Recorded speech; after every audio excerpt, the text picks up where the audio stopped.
This government meeting is brought to you by Eastworks and our local cable subscribers.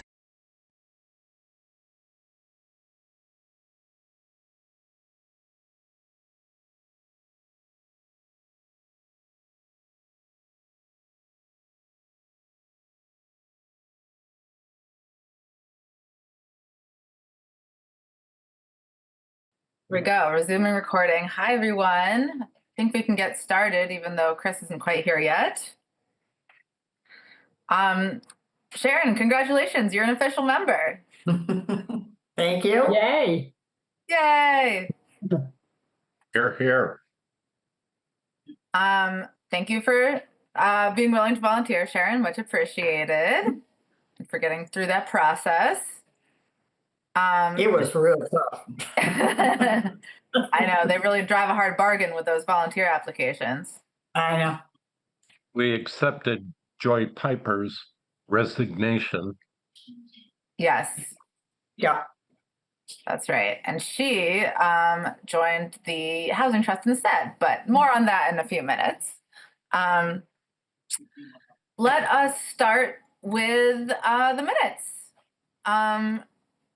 Did everyone have a chance to take a look at the September minutes?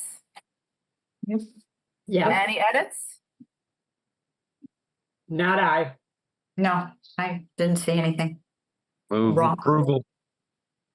All right, do we have a second for the motion? Second. All right, all in favor of approving the minutes? Aye. Me. Johnson, aye. All right, thanks everyone, that was easy. All right, next we have 354 College Highway RFP update. Well, RFP deadline is coming up, and we should be seeing what came in. I haven't had any updates, but I'm guessing it's probably just going to be the Habitat for Humanity. They did reach out to me a couple of times, so I know that they were in the process of responding to it. Good.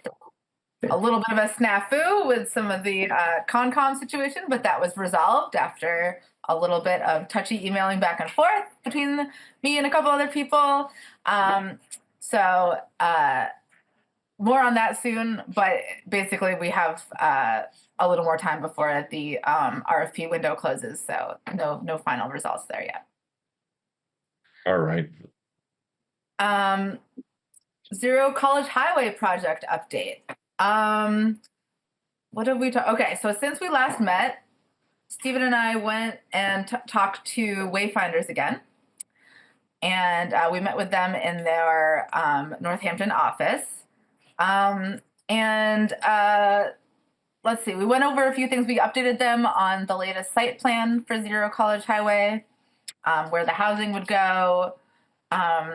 We talked to them about what our next steps would be, which a lot of them were the things that were suggested by our planning consultants, like getting funding and things like that. One thing that I asked that is relevant to something I said I was going to get done was, you may remember I said I was going to reach out to the Gazette and try to get them to do an article about our work to get affordable housing in town. And they recommended that I don't do that yet. They recommended that we wait until we have more information about what we're actually going to build and the timeline of it. Because they said questions are going to come up and there's going to be a lot of speculation, and we need to by the time we open that door, we should have a lot of answers to the questions that we don't have yet. What else would you talk about? Stephen, can you share what else we talked about? Oh, with Wayfinders. Well, My brain. no, that's all right. You were actually brilliant. I took up too much airtime at Wayfinders, but we continue to build a good relationship. They understand the project, and I'd just say that they agree with the next steps. It's premature to go really public, especially for you, Sierra, very personally, when we don't have enough concrete answers. We have a framework, but nobody's really going to believe the concept of a plan. Now, I can share the concept of a plan that we actually have, and I think you'll be quite impressed if I could share my screen. Yes, Mhm. I think you have that ability. I think I do. Well, Steve, I while you're don't know that sharing- I've done that more than once. So first, I'll say two more things and take questions, Ann. So Okay, and go ahead. what we heard from our Wait, consultant. Stephen, hold on a second. All Anne, right, Ann, No, Ann, I go can ahead. wait for Stephen. okay. All right. We met, I can't remember when, with Dodson Flinker and Pioneer Valley Planning Commission. Our consultants are doing the conceptual land planning and laying out what the regulatory framework and Sierra mentioned the funding framework could be. So they're working towards a final presentation of what I'm about to show you. But they're really responsive to our requests for what are the action steps we can do given the failed town meeting articles. And further soil testing is one of the things that they mentioned, because we know that the original, way back when, fire station site could accommodate a septic, but everything has changed since then. And we need to plan fairly large scale stormwater system. So knowing that nothing is really pinned down yet, we nonetheless have a date with highway department and with Charlie Konecki as our agent to witness and make all these diggings official. And Barry Searle is, I think, donating his time to do the interpretation. So Charlie is the third party, referee that yes, this is real. And so those will be however many deep hole tests we can do in a day, distributed across the site. So soil testing in anticipation of shared septic systems, but across a much larger part of the property than when it was quote unquote a gift. It was never a gift, but if we can go down that rat hole another time. That's soil testing. The other thing that we know is going to be an issue is traffic generation. So we have a freebie that we never knew about. And we got the Mass DOT to do a traffic count, not speed, not type of vehicle, count. And our request was for 7 days. And I saw that it was down and now it's gone. So we should get some traffic count data. Okay. And, it would all be time stamped, I'm sure. So we can look at the ebb and flow of, traffic peaks.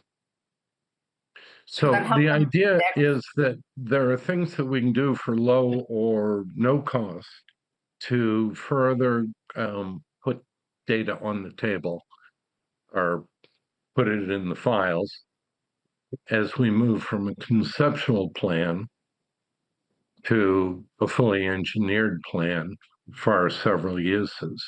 And I'll just say briefly that there's a new state grant program or funnel.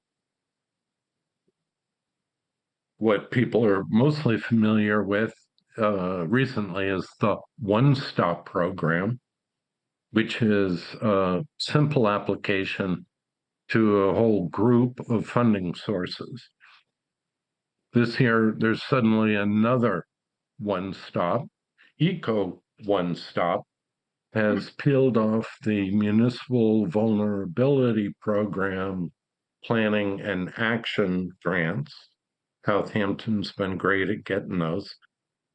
And several other things, mostly climate related, as compared to the other one-stop program, which is climate concerned, but mostly infrastructure and hard engineering. We know we're going to need that, but when presented with this opportunity last week, I jumped on it, and we got an expression of interest submitted for 2 years of funding, and we'll see. The next step would be a 15-minute or 30-minute conversation with the grant program managers.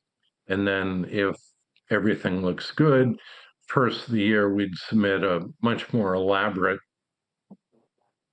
application for funding that was specific to the identified state agency and funded grant program. What would that grant request be for exactly? $250,000.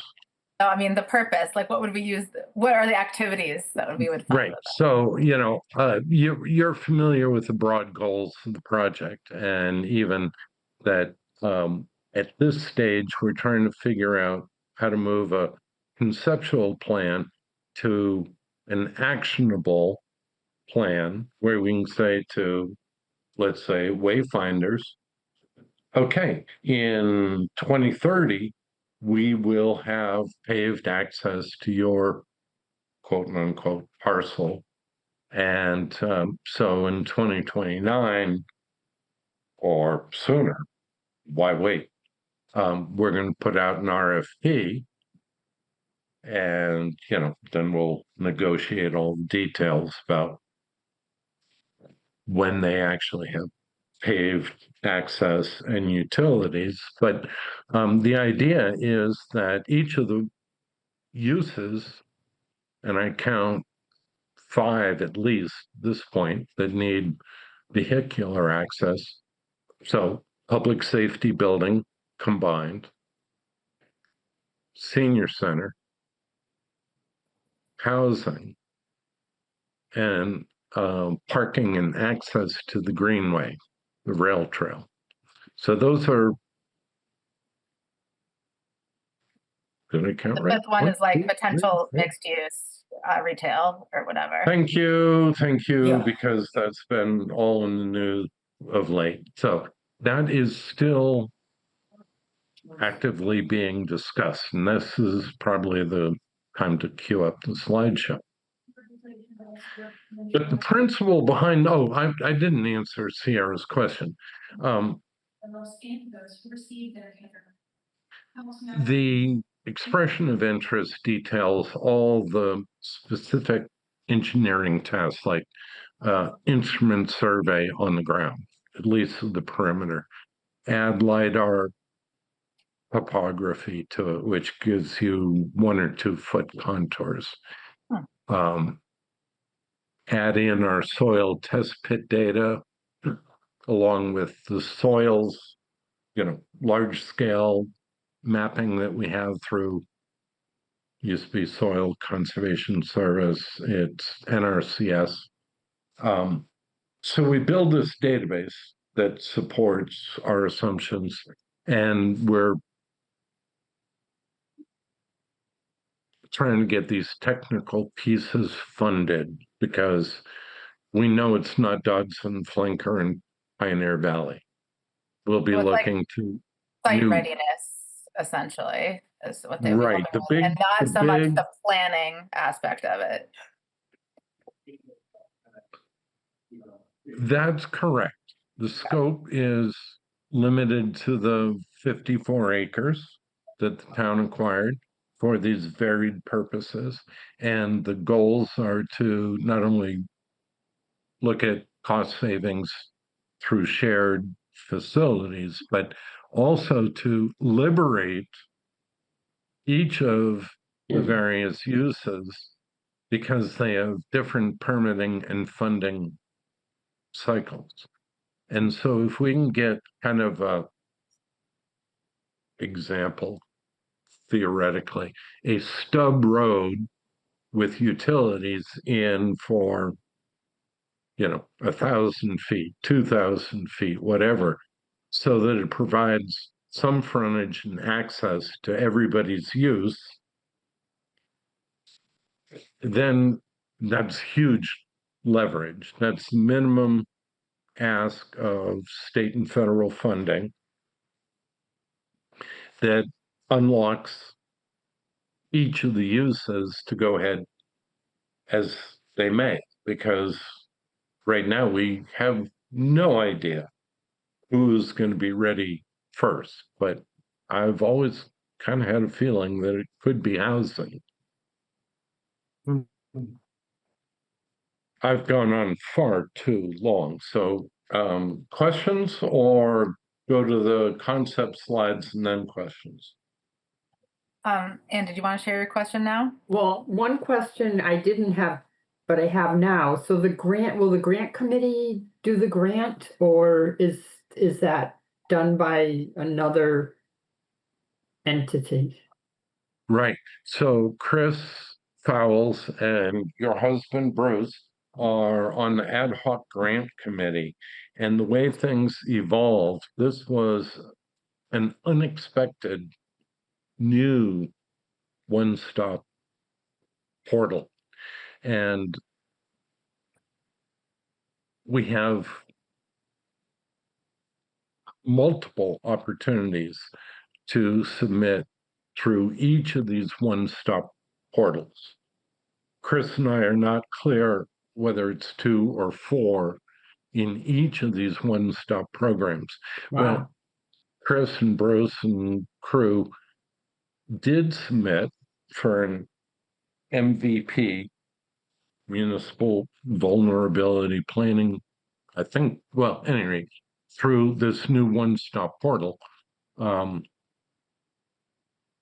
some further work on cooling elements at Norris. Right, so it built on our analysis funded with a just announced grant, and it would allow us to do more implementation, as I understand it. That's the expression of interest that the ad hoc committee put forward independently and unknowingly, but we circled back to close the loop. The Zero College Highway Group saw an opportunity, not an exclusive, we wouldn't be blocking anybody else. But yeah, the concept is do all these technical studies, be able to deliver parcels to different users, have a complete stormwater management plan that utilizes green infrastructure so as to protect our aquifer and to protect our neighbors who already feel they suffer from, well, every farmer suffers from neighborhood effects, but in particular, concern about groundwater, stormwater. And we're committed to doing that right for all of these reasons. Oh, Sarah, everyone, I must disclose that in addition, if the funding, 2 things, if the funding is adequate, we would have a public education piece. That'd Right? be cool. Yeah, that would, because the grant programs really love that. And we need storytellers beyond us on Facebook Live, right? Oh God, I don't want to think about Facebook. How about that person who said we should just sell the property? And no. I said we weren't going down these rabbit holes. No. I'm so glad I don't do Facebook. You should be glad. Oh my God. Oh, it's painful.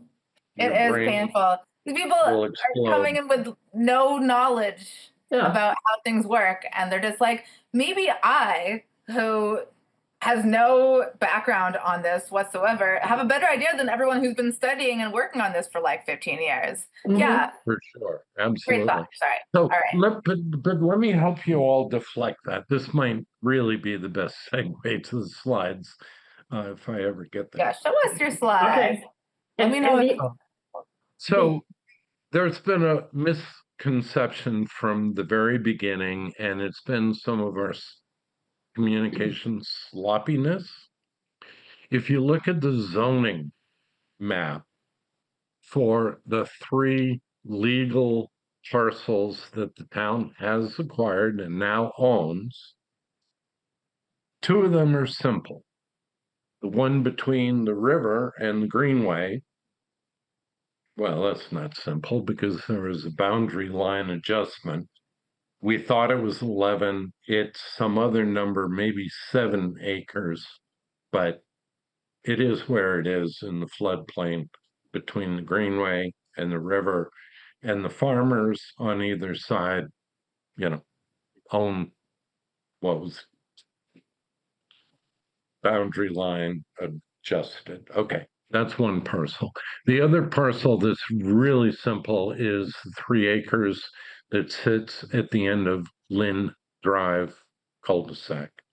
And although title is interesting, if you want to know about it, it is what it is. And it has a wide enough frontage on the cul-de-sac to provide extension of a permittable roadway, right? Less than house frontage, but adequate for access. And, we've discussed, and I won't belabor it, that would be for water, utility, and connecting emergency only access. Trails, we don't know, whatever.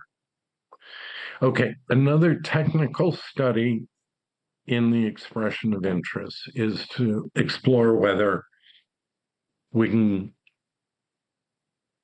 develop some community scale or network solar and or geothermal to support the uses on site and potentially off-site uses. Community solar is that model exactly. Geothermal, Eversource and the town of Framingham have piloted, and they provide, I can't quote, but a modest but significant number of homes with heat pumps supplied by the geothermal system in the neighborhood, not in their yard. They get a pipe and then they have a heat pump. And so now they're geothermal / electric on the grid and off of gas, off of heating fuel. Framingham, it's mostly to get people off of gas because our natural gas supply is overcommitted and it's fossil fuel. So if you can generate clean electricity to run your heat pump with the geothermal, then, we're all good. That is actually playing out in Framingham, where I have connections both with Eversource and planning. And we ought to look at it for this property, potentially providing an alternative to natural gas in the street for the neighborhoods, Lynn Drive, Helen Drive, those. Even before we consider going across the street. But one of the driving points in Framingham was to reduce the natural gas demand and switch to a cleaner supply. Will that help the neighbors financially or just the environment? Although I could not speak to you know, how deep the subsidies were, but we can share video links and you can learn more than you ever wanted to know about this. If They- if they have Eversource solar Framingham. panels, if they Go have ahead. solar panels, I'm not sure. if If they have it will solar help them. panels, who? If the neighbors have solar panels, Mhm. that would be their electrical source for their geothermal. And they could potentially get a tax break if they're using. But Stephen, are you saying we would generate energy on the property and then the neighbors wouldn't have to have the solar panels on the roof, but they could still use our renewable energy? You're both right. Because they would get a pipe with hot water, if you will, They get the from a geothermal pipe. geothermal net. And Okay. then if they had solar panels on their house, that would be the cleanest way to run the heat pump that extracts the heat from the water, right? So they're all pieces of it, and how the funding comes into play and who, with whether the homeowner gets a real capital investment or only a tax benefit on top of the community benefits, offset emissions, and Right. who knows, a generating But fee. their electric bills could be impacted quite a bit. Yeah. Yes, so we should look at the Framingham Uh, example and understand geothermal better, because I've owned a solar system, I've owned early generation geothermal, and what's going on today is nothing like those early experiences. Hmm. And the tax incentives and regulatory issues now are completely different. So We had geothermal put in. This is our first winter using it. We used it for AC for the summer. So how's it going? we don't get an electric bill currently because we had our solar panels were built, put in for supporting geothermal, and we waited a year to do it. So we haven't had an electric bill in a while, but Oh. that's because we have that's because we have solar panels. Right. Okay. Well, that's still very exciting. I work in a 4-story building with geothermal that was installed sort of earlier on, in like maybe 2012-ish, which in like in invention years is like 100 years ago. So Yeah. great. My point. Yep. By any chance, are you seeing the site plan for the Yeah. site now? Yes. All right, fantastic. Sharon, have you seen this before? And any Yes. of these products from our consultants? Yeah. Yes. Okay, then I won't do elaborate Right. geo-referencing. But I will just help you find out Route 10 here. Mm-hmm. The property, 2 parcels are outlined here as one, right? I said the parcel off of Lynn Drive here is embedded within this larger parcel. These 2 parcels, very well understood. The other one over here, we just haven't been trying to do any development planning over there. Mm-hmm. This is the former railway or the abandoned railway to be the Greenway. All right. So all that to say that this is kind of, to my mind, upside down. The top of the plan is kind of southeast or something. So we'll try and get through it. This is going to look at two plans. One that has the public safety building in the lower right-hand corner, which is kind of what they'd originally envisioned. Behind that, the senior center, so they share parking and septic. And then going counterclockwise again, you can understand there's a bunch of housing envisioned as townhouses, connected, what have you. And then coming down to some eyeballs, that's a parking facility at the Greenway Trail access that runs, I believe, nearly half a mile down the old farm road, which is the gap in the woods that you see from eyeballs. This is the location of an existing farm road, kind of sketchy. Certainly you can find it. It could be improved, our planners say, to handicap accessible, no more than 5% grade. And that's speaking to how long it is, because it drops down 120 feet to reach the greenway over here. The only wetlands on the property, well, we may see them. They're over here. This is Fletcher Farms.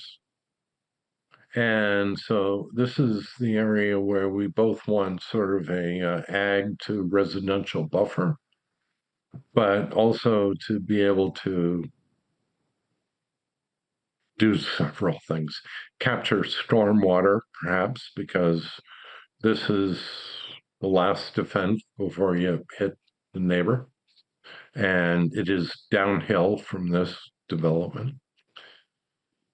And also to retain some agricultural or open elements. So this particular use has not been defined, except it works as buffer and perhaps stormwater management. Same plan closer up. But we liked the other plan better, didn't we? We do. Let me jump to that, just saying that we've been planning around 45 townhouses conceptually, and doing that in terms of the aquifer protection and how much septic can be accommodated on the site. We could accommodate a bit more. 45 townhomes. That's the same across the different looks. So here's option D, which is now our preferred look, right? So here's the public safety building, moved off of the frontage, rotated 90 degrees counterclockwise. Engines would exit here and have, very much preferred access onto College Highway with lights and whatever is necessary to stop both incoming and outgoing traffic. And we've got support from the two chiefs. And Public Safety Building Committee is not fully up to date, I would say. Senior Center has gone over here. Okay, so again, there's proximity between the two town buildings and perhaps shared septic underneath the green space and shared parking for sure. Some details about the arrival space here and bus, or, it's understood that both of these town buildings are going to morph a lot. So just think about more or less, there's a footprint and there's access to be fine-tuned, both of them. Anyway, here are 45 townhomes, again, in various sorts. But over here is what people have been referring to as the commercial lots. I didn't want to dive off that too badly, but it's what's on Facebook right now. If you look at the current zoning map, something like this on College Highway with a dashed line here is village commercial. You can look us up in our zoning code. Oh, God. All right, there you have them side by side. Anyway, from about here to there is village commercial. Behind is village residential. People have gotten in their minds that notwithstanding the public safety building needing frontage or access, there is something like 6 acres or 3 or 4 commercial lots. There are not commercial lots. I've taken pains to describe that there's one lot at the end of Lynn Drive, a second lot that is everything else down to the railroad, and a third lot that's beyond. There is a zoning district on the frontage. And there's been a lot of talk about town's commitment to commercial use and exploring whether there's any revenue to be derived from selling, leasing, somehow encouraging commercial development. And maybe you would offset some of the land acquisition costs. Although we've done a lot of outreach, nobody's stepped up with a concrete plan or particular business interests. So nonetheless, both of these plans show that. This is the one we moved beyond where the public safety building and senior center here. This is mixed use, commercial, etc., supporting the housing. And here's one of the dependency problems. You don't get greenway parking very well until you've got the mixed use buyer investing in that parking. In contrast, the one we came up with here has more independence for both the commercial development to move forward if it's viable. Also, here's the Dub Road kind of concept where you access the housing very quickly. And in doing so, if that's the first piece to go, there's really strong infrastructure funding for road access, right? And road and public water in this case. Incidentally, that supplies the public safety, and by guess and bagosh, these two get together and get done someday. But if you've got priority funding for site development, both engineering and actual building of the roadway, because you're doing affordable housing, you've leveraged a lot. So there are a bunch of timelines that are kind of yet to be figured out how they fall together. But the goal is reduce costs with shared facilities, shared stormwater system as well. Obviously, it's all integrated, and facilitate the independence of each end user. Right. So that's enough lofty talk and Okay. preaching. So let's pause there. Anne and Sharon, is there anything you feel like, do you feel fully informed on this project, or are there areas where you want to know more?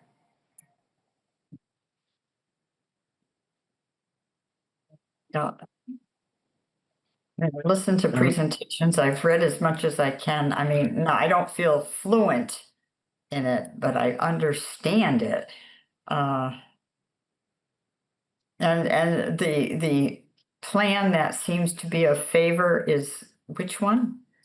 Plan G. D. So Yeah, okay. you All gotta right. stop showing people Plan A because it just confuses them. So Plan D is the one there's like a buffer between the proposed affordable housing and the Lynn Drive folks, which is really nice. And you've got the shared parking, and you've got the green, like you said, the greenway on municipal parking lot instead of on the supposed like commercial Correct. individually owned. Mhm. So this is D. This is Route 10, College Highway. This is a mixed use commercial concept, Yep. right? Mhm. And septic back there in the green space, perhaps. But with frontage on Route 10, independent access here, you know, this is the closest corner to the other commercial uses further south on Route 10. And nonetheless, it supports, the other uses here. Yep. So that piece, for anybody who thinks that it's hugely valuable, could be market ready right out of the chute. I talked about the housing back here and the fact that the infrastructure here and perhaps out to Lynn Drive for, firefighter access or at least water utility looping might be funded by the state on some generous cost share program after we design it. That'd be nice. You've got the public safety building here in a priority site where, with DOT support for 1, 2 curb cuts and perhaps some traffic control measures here, we get this completely operational. They've got circulation completely around or through the garage bays here. As I said, when there's an emergency, they flip the switch and everybody else has to stop and they get access. Yeah. The seniors like this concept of being back here in the quiet corner. And again, it's providing shared facilities. So that's kind of that's the piece we need to be able to sell better. And then buttress it that this is not just wacky dreaming or 400 new school children. We can then go down to as much detail as anybody wants.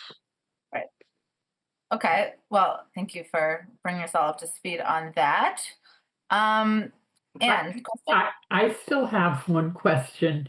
Way back when we were talking about wayfinders, Yeah.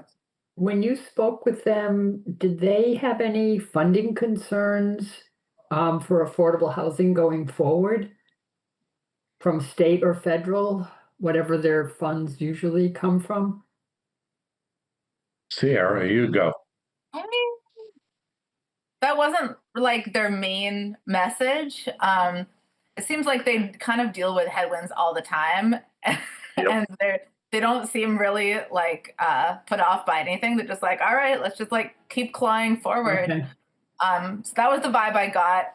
Also, like the timeline on this maybe longer than the timeline of certain other situations, depending how things go.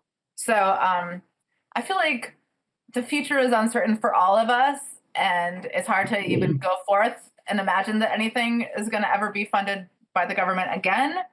But they didn't seem like particularly like, well, we don't know if this is going to work, so you better like hedge your bets and not think about this. They seem to be pretty much just like business as usual. Let's keep driving forward. I agree. We went in there like, how do you even come to work each day given what's going on? And we were the ones who were down in the dumps, and they were very creative and looking at, we might look at this kind of funding scenario, or we could spin it up a different way.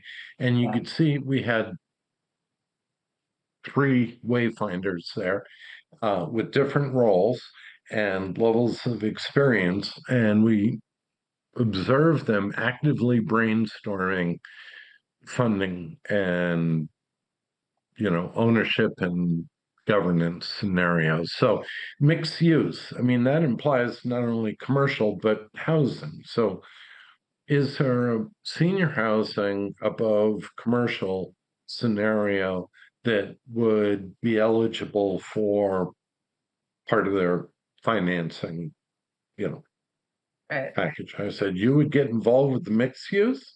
Well, maybe. And we were brainstorming. I was really impressed. These people are professionals that come to work every day, not only with dedication, but with creativity and flexibility. Hear Sounds that. like- Another thing. Oh, go ahead. It just sounds like lots of experience. Yes. Yeah. Yeah, they've seen it all. They're like, yeah, okay, this has happened before. One thing, wait, it just went out of my head. There was something else that they said. Oh, another thing that we brought up was I forget if it was one of you that pointed out, like, hey, if we do this, maybe we could get some funding that could also help renovate and restore the current senior affordable housing that we have. And they were like, oh, we actually just renovated that. That's already in like good shape. And we were like, it's not what we heard, but okay. So that's the latest on that, is they aren't like actively feeling like they need to renovate. Now, from what I've heard, a lot of the issues might be at that place might be more with like the property manager and less with the buildings themselves, but I'm not sure. So keep your ears to the ground in terms of like what people are saying about how that senior housing is being managed and taken care of. What's the address for that? Oh, Park Place, is it? I don't know housing. One thing that Janet and Jim, the previous members of this group, were really good at is they knew every property. They'd be like, "Oh, that's such and such something road," and they'd like know what they were talking about. Like, I'm not at that level yet. Senior housing, Southampton, Mass. I'm literally. I think it's off of Park Place. It may have another driveway name, and it's Southampton Meadows. Let's see. Something. We got awfully close when we were brainstorming names for this. I think it's 128 College Highway. Does that sound right? No. I think that's it. I think it's approximately around there. Oh, yes. Okay. Yep. Southampton Meadows. There it is. Here we go. Okay, thank you. 128 College Highway, Southampton Meadows. 40 unit senior housing property built in 1989. 10 studios, 31 bedrooms. All these promises. So, Ciara, you know what I got out of their commentary about having already upgraded or recapitalized that property is that, no good deed will go unpunished, and they've been exposed to some residents, if not community, criticism, whether it's just management issue or subcontractor issue because they were upgrading whatever appliance. I remember the fire protection system. Okay, so the town may have been partly to blame for requiring that. Hopefully, it was the state. At any rate, every time they build a community, they also deal with the larger municipality having to be educated and maybe persuaded to come along, and including lawsuits. So we've been very upfront about the fact that our current zoning may not support this configuration, and it may be that it has to come in under the Chapter 40B anti-snob zoning, state override of local control with caveats. There's a hostile form when town has as little affordable housing as we do, and we're exempt right now, I think, because we're proceeding with the current RFP for a unit or two, but we won't be for long. Yeah. This would move us a percentage or two down the line as a friendly 40B, where the municipality comes in holding hands with the developer. And we say, we're going to sidestep our particular local zoning to accomplish this affordable housing. Now, when you look at the fact that altogether these 1, 2, 3, 4, 5, 6, I don't know how many uses, only account for less than half of the upland area, about a third of the total area. You know, we're being pretty light on the landscape, and so 40B also invokes the concepts of cluster development. You know, pull all your units together as compactly as you can, and as part of the total project, conserve, dedicate forever a portion of conservation land. And I think that corridor going down to the Greenway is a really good prospect when we figure out where the edges are. For, I don't know, 20 or more acres of the upland between Route 10 and, or the internal roads and the Greenway, you know, it'd be another piece of leverage for us, right? Town already owns it. If it dedicates it, we're likely to get state funding for the access trail. If we don't dedicate it, we'd be hard pressed to get $1 million to build that access trail. So a lot of leverage pieces, a lot of interconnecting pieces, and again, I've gone on too long. So, is there anything we as the housing authority should be doing other than like if they need any support with this grant, obviously we can offer our help. Is there anything else we can do now? Yes. Sarah, did I send you this set of slides? I believe it. I mean, I tried. I have any of them. Oh, God. All right. I would like for the entire committee to have these slides and for you to ponder them as your interest and time availability, you know, and follow up with questions, because I really want you all to bring your questions and suggestions into the fold, because these are concepts.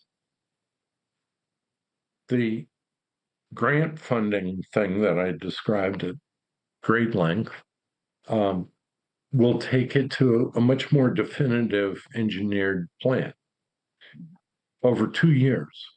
So your input now at the conceptual level will really be, again, leveraged, magnified in the final product.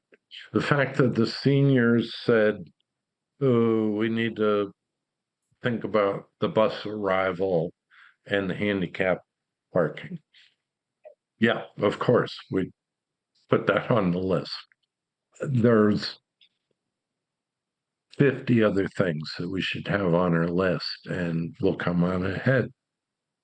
So study it as you will. We'll get it in your hands. At present, there's not narrative to go along with it, but you've gotten more than enough tonight. Okay. Yeah, if you could send that share that with all of us, that would be great. Absolutely.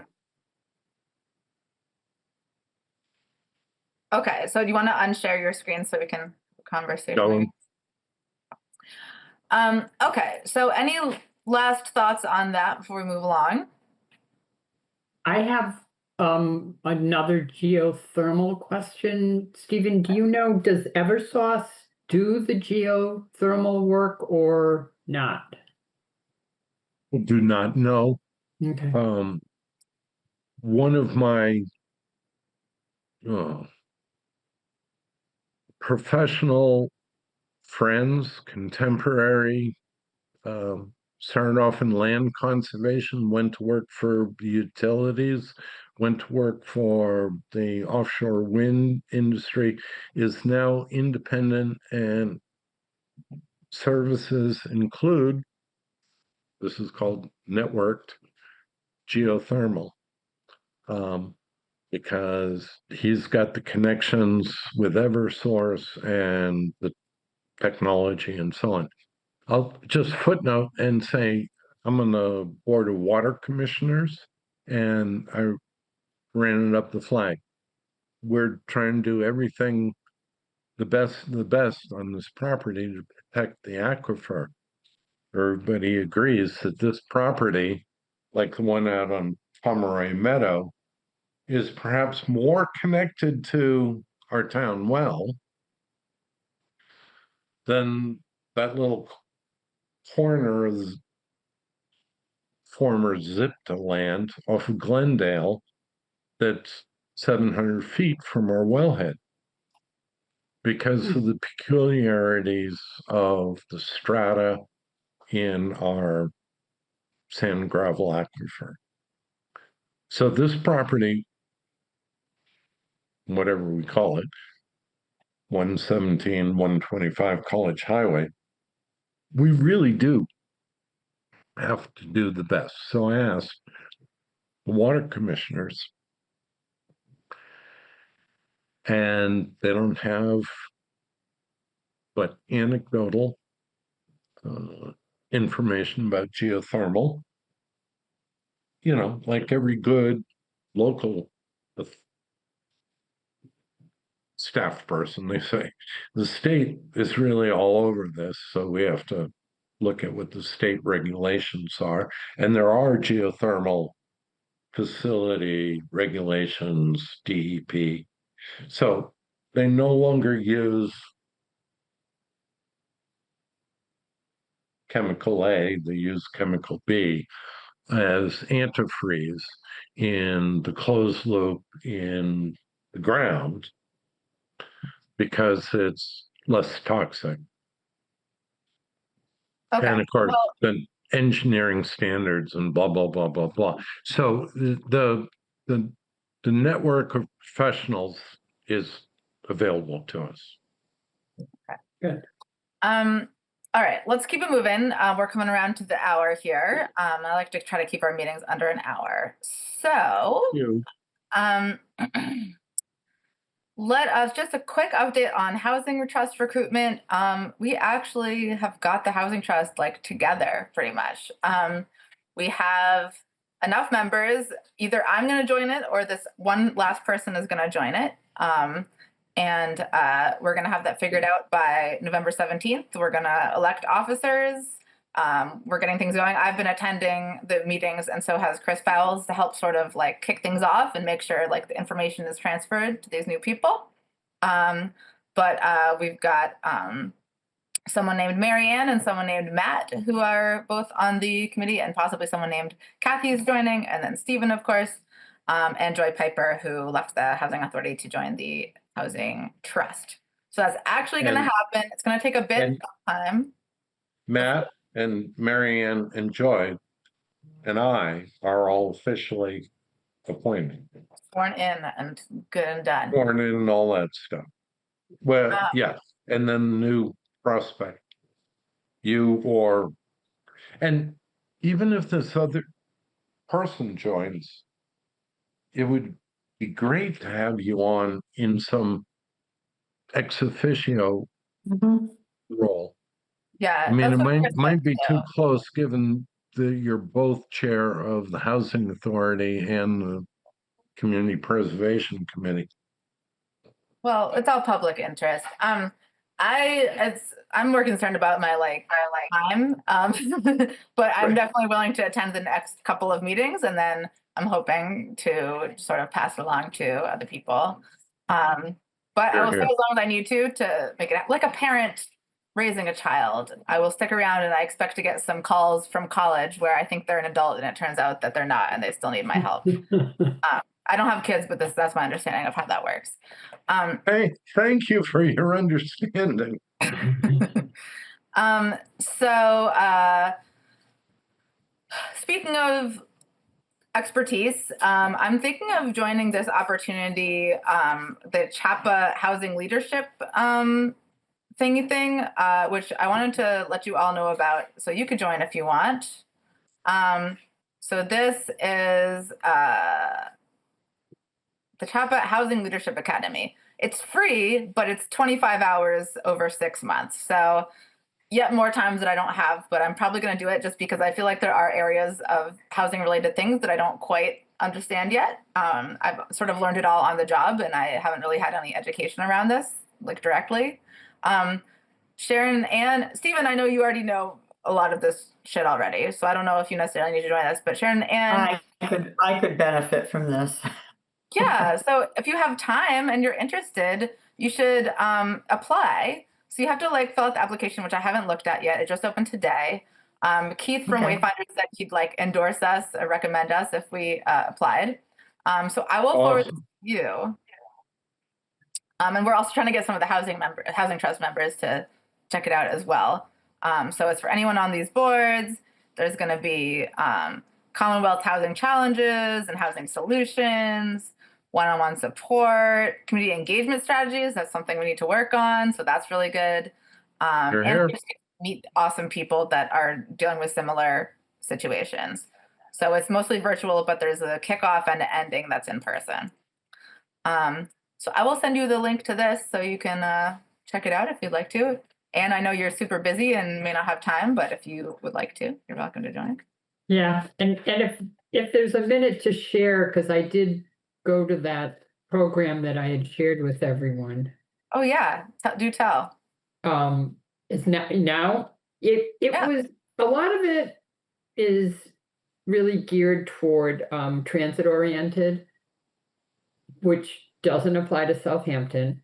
But they did talk about single family and large apartments, and that the people who use affordable housing are young people, new families, and the thing with a new family, that's someone with a baby. If they're going to stay in the community, then they're hopefully will be able to afford to move out of affordable housing and buy something in the community. So they're actually becoming an asset for the community in the long run, even though they're going to have somebody in the school system.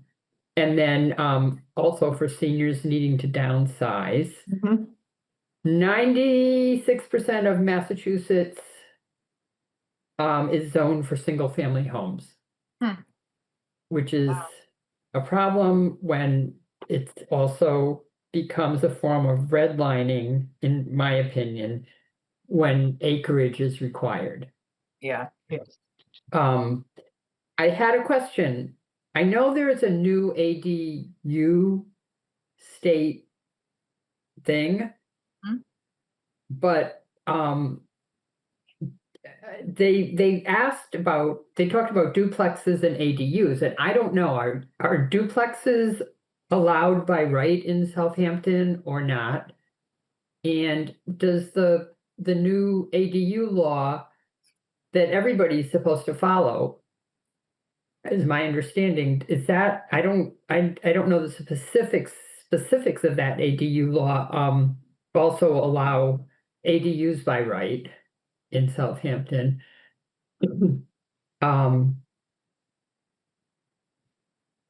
And they talked about reducing lot sizes to allow for starter homes, which just made me had this vision, and I know this is beyond our capability, but someplace to have someplace time in the future, a piece of property that would be big enough for, I don't know, anywhere from 6 to 12, and I'm just off the top of my head, starter homes. And again, these are young people, young families, and then they move out of their starter homes, not everyone, but many of them, into bigger homes and are again contributing more to Southampton in that way. And also starter homes are good homes for seniors because the house that Bruce and I have is really a starter home. Yeah. And it's perfect for us now. And they talked Yeah, about I think you are on a very important tack. And I would just point out that the way Southampton has developed, if I bring it down to home, we've got the College Highway, Route 10, which is a natural growth center, right? Historical, all that good stuff. And then the hinterlands, the higher ground, is largely owned by Holyoke Water Supply and conservation land on the Mount Tom side, along with a smattering of stuff down through the center of the Manhan River Valley, which is wonderful and connects to our water supply. So we have an sort of a physiographic sorting of development and conservation. You know, uplands always tend to get abandoned and therefore conserved. The lowlands tend to funnel development. So between Route 10 development and Manhan River, floodplain and aquifer protection, we'll find the right balance. But it's going to be down in the valley. And so everything you say sort of lives in the village or the early subdivision called Mountain View Circle, Exactly. right? And then Yes. the adjacent Lynn Drive, Helen Drive, Yeah. Pomeroy Meadow extension, not the new pieces, but those really are starter homes. Mhm. And the challenge about reducing lot size, we don't have sewer. And so Yeah. if you're on public water, because only half of the town is, if you're on public water, you just have to deal with sewage. If Right. on a lot like mine, you have both your own water and your own sewage disposal, then depending on the soils you're on, whether you're over the aquifer or over the mountain, granite, whatever it is, schist, you may or may not be able to easily accommodate more bedrooms under the state Yeah. sanitary code. So come back. Yes, ADUs are allowed. I threw up my hands. I couldn't deal with the planning board, but I was there for these deliberations. ADUs by right, subject to state sanitary code, Title 5. And you know, we're fairly permissive about not requiring you to pave parking for your accessory citizen. What about the duplexes? I do not think, but it's worth looking back at the zoning code, the table of uses across the several different types of residential zone, whether duplexes are allowed in, say, the most rural districts. They probably are in something like the property we've been discussing primarily, because it's a what is it called? Residential village zoning, which I think is the most permissive. We do have yeah, there's I think you can find all the zoning bylaws on the website. And I think there You is one about can? multifamily zoning. Pretty sure. Since you're there, would you just send that link? I'm not there, but I can still send it. You are so good, and I'll send the other follow-up materials, but reading our bylaws is not fun, but if you have a guide, then it's easier. Yeah, and they're actually pretty well organized on the website.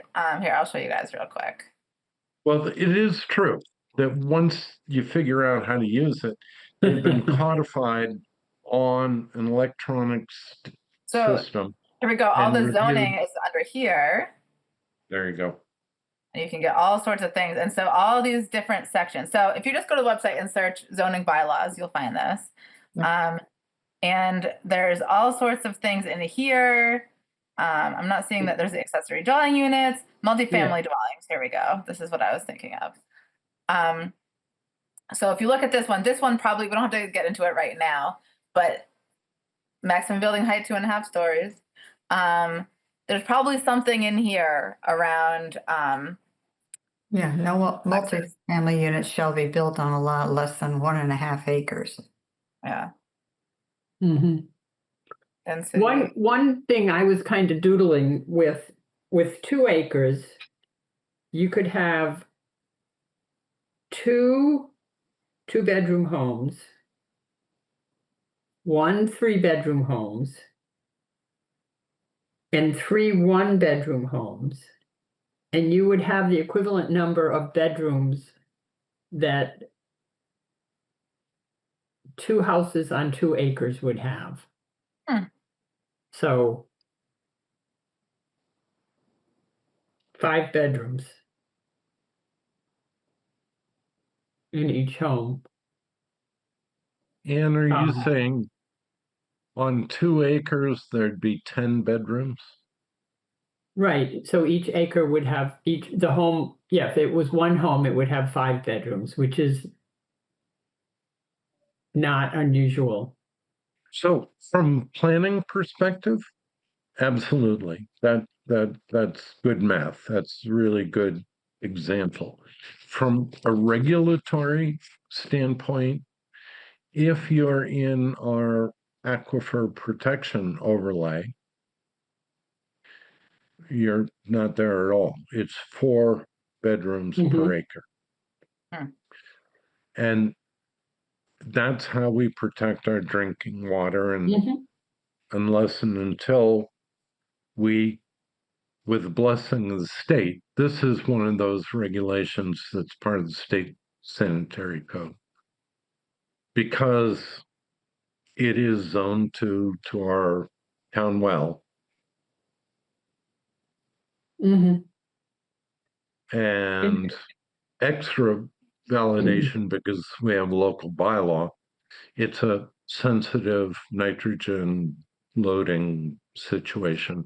And we've discussed this around it's a very serious development limitation at 4 bedrooms per acre. Then it could just be no 3, it would be 2 2-bedroom homes and 4 1-bedroom homes. Right. Yeah, perhaps. Yeah. And there is,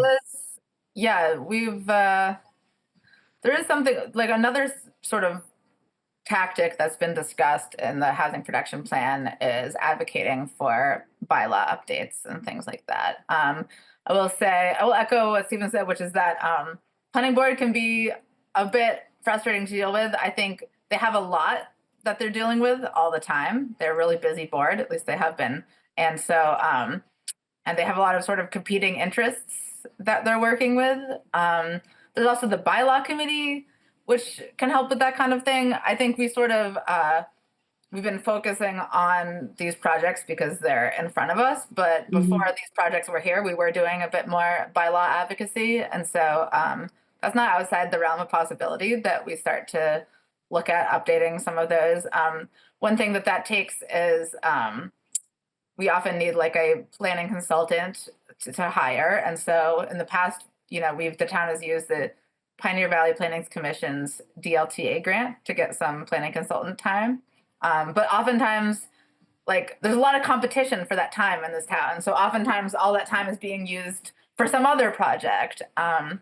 And so it's just something to keep in mind that we need to be keeping an eye on the bylaws. We were also talking about updating our inclusionary zoning bylaw to, you know, make it not only more achievable, but to specifically direct the in lieu of payments to the, like if someone doesn't build affordable unit on their development of 10 units, they need to pay the equivalent value of that unit and it would go directly to the housing trust.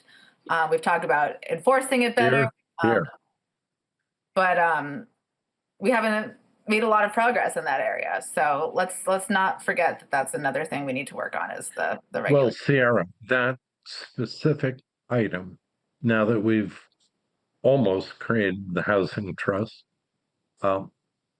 we have to establish the account. But for inclusionary zoning to be opt out, pay into the trust fund would be a big step forward, given our manifest limitations. And there is already the opt out and pay option. It just doesn't say where that money is going. And so we could just make that a little more specific that it's going to the housing trust. Free cash, probably. Yeah, exactly. We don't want it to be free. We want it to be ours. And by ours, I mean the housing trust and housing in town writ large. Right. The nexus. It needs to follow the purpose. Yeah. So I'll put on the future agendas a bit of a discussion about like bylaws and is there something we can do? It'd be nice. I need like a new like friend on the housing board because I had Dan LaValle and he left town. So I really don't like have anyone I can sort of have like side conversations with on the planning board right now. And I'm going to work on building a relationship like that just to see what they're up to. I do, maybe. Who's even on it these days? My quote unquote friend, my like-minded fellow is Mark Darnold. Oh, I know Mark Darnold. He's on the Community Preservation Committee. Oh, really? I didn't know he was that like-minded because he doesn't say a lot.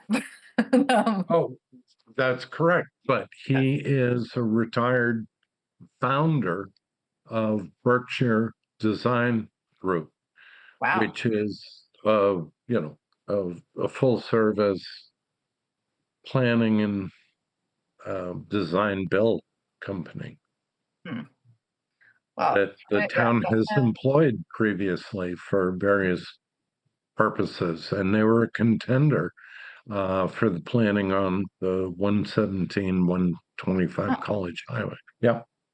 Well, I'll check with No, them. I've worked with them. They're great. And then I met Mark, totally retired, and I said, "This is a treasure." Mark is. Really? Cool. Good to know. I also know Paul Fregal because I'm on the Master Plan Implementation Committee with him, and I'm looking now. It says Jim Labrie is on it. I met him recently, so maybe I'll work on building my relationships with the planning board a little bit more. Because those two are yours. Okay. Who was the second one that you mentioned? Jim Labrie and the other one. Paul Fregal. Oh, Fregal. Not to be confused with Paul Diamond, who's the chair of the planning board.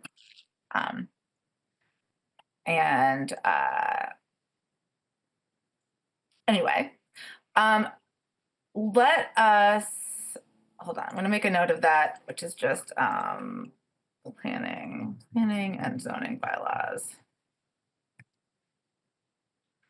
So let's schedule our next meeting.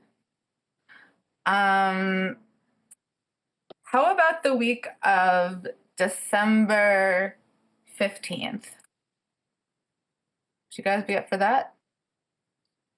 I have to look at the calendar. Yep.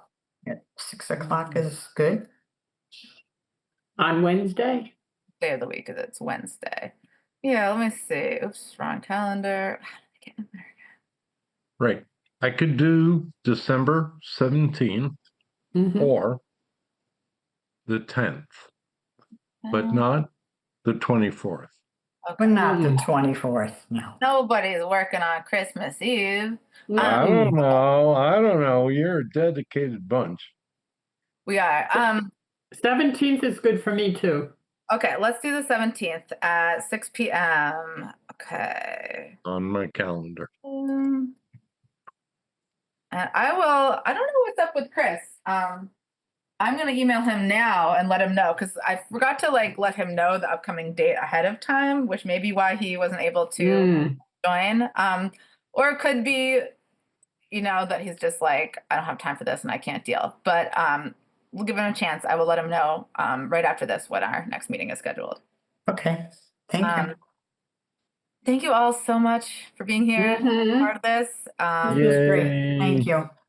Yeah. And happy Thanksgiving to everyone. Happy Yes, you Thanksgiving. too. Happy Veterans Day. Have a good one. Bye. This government meeting is brought to you by Eastworks and our local cable subscribers.